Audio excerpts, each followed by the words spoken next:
Hello everybody! You already know who I am, but I'm going to say it anyway. This is MareBear62990 here with another top 10 list.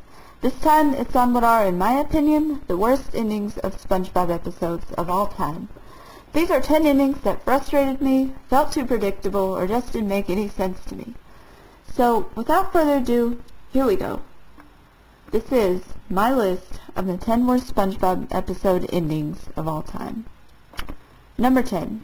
Hide and Then What Happens. First of all, I just want to say as a whole, I really enjoyed this episode. The jokes, like the whole sock puppet scene, made me laugh, and the storyline was pretty creative.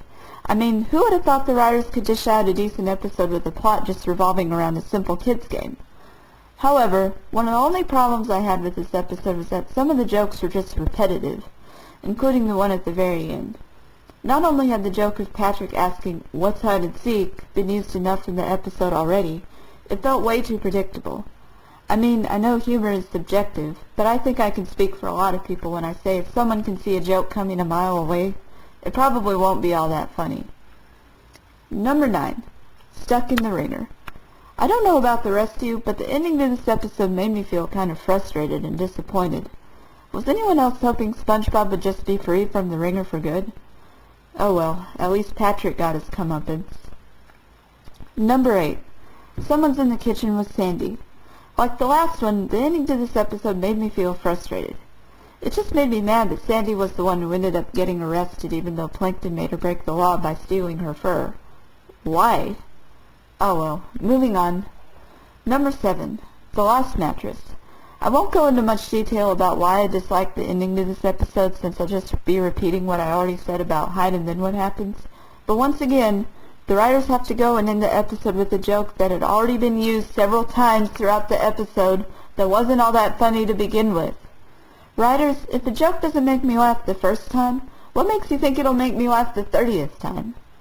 Do I really need to say anything more? Number 6. To Love a Patty. There are several episodes that are notorious for gross-out humor, including this one. However, the way this episode ended was just a bit much for me. I mean, did the writers really think we actually wanted to see SpongeBob eat a rotten Krabby Patty instead of just throwing it away like he probably should have? I don't know. Maybe some people might think it was funny, but as far as I know, based on the reviews of this episode I've read, many fans didn't. Number 5. Squidwards School for Grownups. Despite disliking this episode after seeing it the first time, I actually don't think it was all that bad anymore.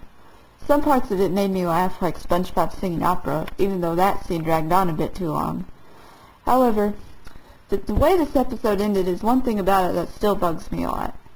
It just feels like the writers had run out of material and couldn't come up with a better way to end the episode than the sudden out-of-nowhere revelation that Patrick's beard was actually a sea urchin that had been sleeping on his face. Laziness much? I don't know. Somehow I think maybe SpongeBob growing a beard in the end or something like that might have had more comedic potential than the actual ending. Number 4. Karate Island. It's not so much the very end of this episode I hated as the whole plot resolution in general. But you've all probably already heard my spiel about it in my top 10 episodes considered the worst video, so I won't go into very much detail. But seriously though, real estate? I guess the fact that a whole plot point was based off an adult joke isn't all that bad, but still, it just came off to me as, well, completely stupid. It's like the writers couldn't come up with a better way to resolve the story, so they just came up with a random idea, one that I bet no one on the planet younger than 13 would understand. Moving on. Number 3. Spongicus. This is another one of those endings that it feels like the writers probably came up with in about 5 seconds. Not only did it feel lazy and forced, but it just seemed like something the writers threw in as a time filler. Also, it seemed really cliched. I think this is probably at least the 100th time an episode has ended with one or more of the characters just laughing. Writers, if you want to come up with a strong ending, come up with one that we haven't already seen a million times, okay? Number 2. Restraining SpongeBob. You all heard what I just said about Spongicus being the 100th episode that ends with someone laughing, right? Well, this episode would probably be somewhere around the 200th or 300th mark. Patrick just laughing at the end of this episode not only seemed like a really forced way to end the episode, but it felt so out of place and made me think to myself, huh? What just happened? Once again, writers, if you want an episode to go out with a bang, come out with an ending that makes sense, makes the episode feel finished, not something that makes the viewer feel like there needs to be more to the episode. And finally, number 1, grossed out.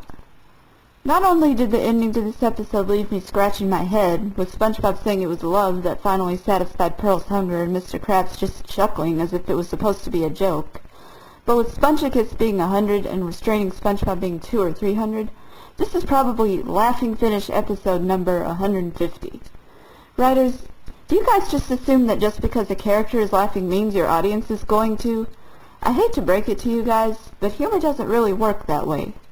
So yeah, it was kind of a tough choice, but I'd have to say that out of every single ending to a SpongeBob episode, this one is my all-time least favorite. Honorable mentions go to yours, mine, and mine, which didn't really have a terrible ending. I just didn't really like how Patrick didn't learn his lesson about sharing, and it left me kind of disappointed. Doing Time, which also had kind of a dissatisfying ending that left me questioning what the heck was happening, and it would have made the list, but I really think the ending being confusing was intentional. I think this is just one of those times the writers wanted the audience to wonder what was going on instead of just slapping on an ending out of laziness. And finally, Dear Vikings, which would have made the list, but I've only seen the episode twice, so I barely remember anything about it. I remember disliking the ending, but I can't really explain why. It seems to me like it was just one of those endings that leaves the audience just hanging there. So there you have it, folks. This has been my list of the top 10 worst SpongeBob episode endings of all time. Let me know in the comments what your thoughts are on this list, and let me know which episodes have bad endings in your opinion. This is Mayor Bear 62990, signing out.